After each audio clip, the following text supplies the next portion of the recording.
So this is everything gotten from Tuesday, July 7th, something like that. A couple days off, July 9th. I was contemplating whether or not I should do the 2 days of this All Star event separately or together. I decided to do them separately since they are separate videos. I don't remember what I did the last 2 years, if I did it all in one or not. Actually, the Atlantic League one was one day anyway, so that didn't matter. But last year, I have no idea. I don't remember what I did. But anyway, that doesn't matter. This is all the stuff just gotten from Tuesday. The home run derby was all that went on today. Um, so yeah, actually, there's one thing I forgot. Okay, there we go. So first, I'm just gonna go over some of the stuff that I bought there. I went in and got a shirt. For some reason, they have an issue with uh, what they have there. I'm assuming that they just sold out because they were popular, I guess. But there's only like two different sizes. Luckily, I can fit into a medium. I take large, but I can still fit a medium. Basically, this is what it is. It is a cool shirt after all. Can-Am League versus Frontier League All-Star Game logo, July 10th. This was from July 9th because this is the home run derby day. The city is not in the background. It's not really that close to the city. And back is normal. And then with the hats again, had some weird sizes. There's some guy complaining at the register for several minutes about their selection of hats, which I have no idea why you would yell at the girl at the register for that, because how is that her fault? But whatever. um, so yeah, I got a size that's a little bit bigger than what I normally have, but it still fits. And there were no adjustable hats either. They're all fitted. Basically, it's kind of the same thing, just same logo on, but on a hat. And I don't remember, did this have like a star on the outside of it? Yeah, it did. Okay, so it's the same exact logo. Obviously, a little bit lower quality because it's smaller. Like, you can barely even tell what that is if you didn't know if you didn't know what it was already. It's hard to tell what that background is, but still cool. The material itself is like a dry fit sort of thing, if you know what I'm talking about. But anyway, what else? Parking pass, because why not? I got it, so why not? Again, logo. Uh, yeah, $5. It's the only, at least in the U.S., of the three U.S. teams, it's the only Can-Am team that charges for parking, and ad for Toyota. Free program. Even though you have to pay for parking, programs are free, and they actually have some content. They're not like your normal free program where it's just ads and that's all it is. There's literally no no content. This is a free one that actually does have a little bit of content, which is great. Whole thing about the manager there, and this looks like it's specific to the All-Star week, which is cool. Another article about the game, charity article. There's your ads. Very low quality image. Coming up on the scoreboard, teaching kiddos how to score. And there's your scorecard, and there's your schedule. And yeah, there you go. Ads.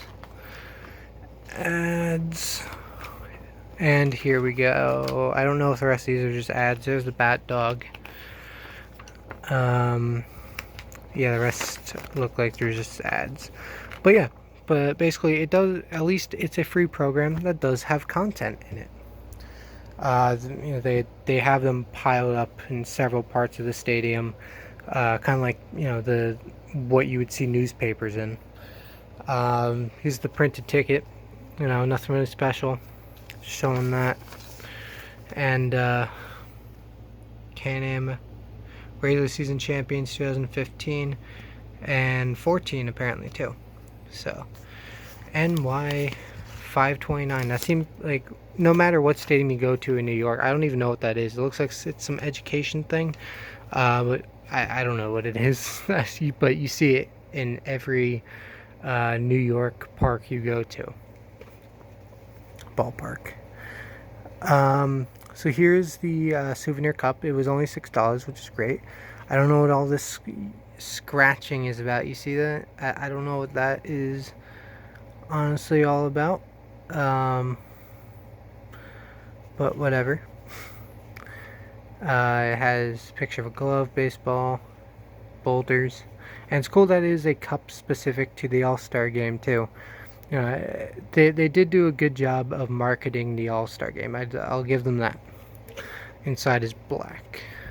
So the last two things here are stuff that they give you on the way in. I think it's cool that they just hand out Mookie Wilson cards here. And this is actually like a real card from 30 something years ago. Like it's not, it's not one that they just printed out and made this year.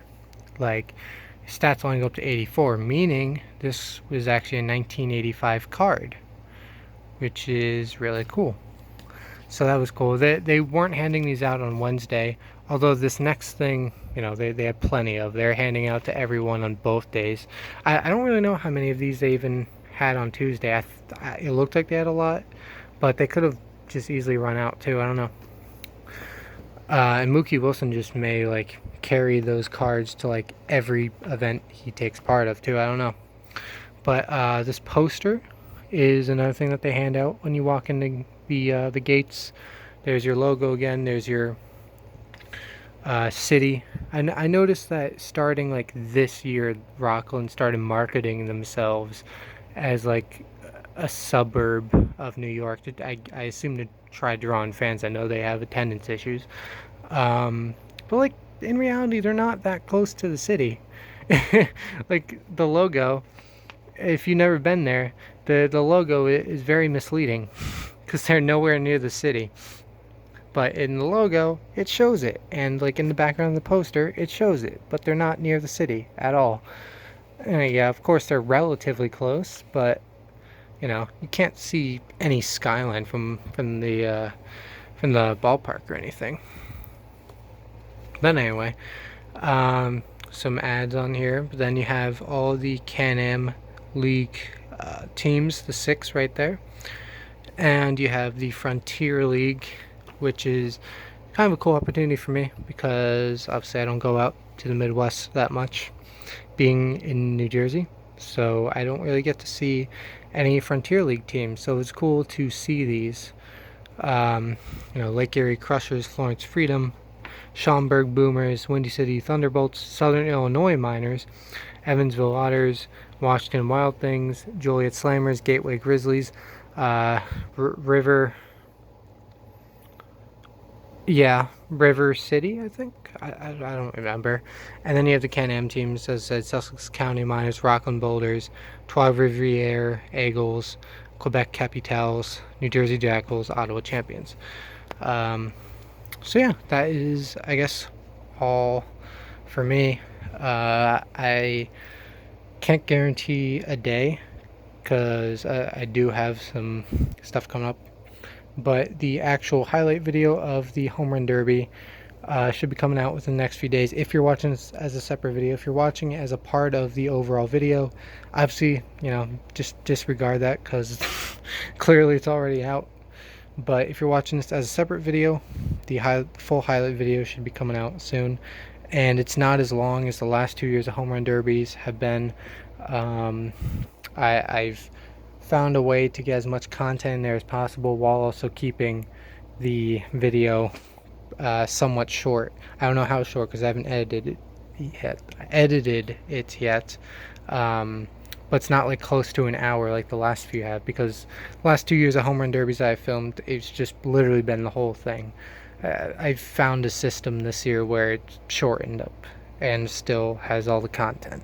But anyway, that's pretty much it for me. Thanks for watching, guys, and I will see you all later.